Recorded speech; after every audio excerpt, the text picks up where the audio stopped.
Nah ini dapat ide untuk aktivitasnya dari mana?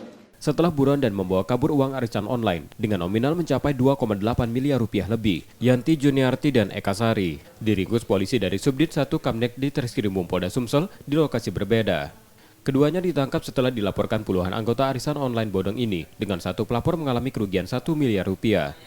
Wadireskrim Polda Sumsel AKBP Tulus Sinaga menerangkan, arisan online bodong ini dijalankan keduanya melalui media sosial Facebook dan menjanjikan keuntungan dari uang yang disetorkan masing-masing anggota. Namun saat uang terkumpul dari 200 anggota, kedua tersangka melarikan diri. Dari tersangka, polisi menyita sejumlah uang yang ditengarai sisa dari arisan online bodong. Melakukan penangkapan terhadap dua pelaku, yang kebetulan perempuan, ya, wanita. Kedua pelaku ini melakukan penipuan dengan cara mengadakan sejenis arisan.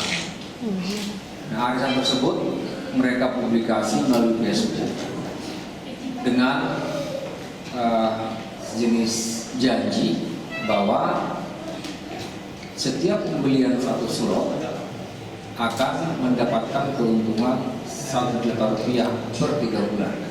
Lalu si korban tersebut tertarik, kemudian mengirimkan uang atau menyerahkan uang kepada para pelaku ini, baik dengan cara mentransfer maupun dengan by cash. Korbannya banyak, kurang 200 orang. Kedua tersangka kini masih diperiksa dan ditahan di Polda Sumsel untuk proses hukumnya. Mereka juga terancam hukuman 5 tahun penjara. Reski Oktora, Muklas Diferensial, Kompas TV, Palembang, Sumatera Selatan.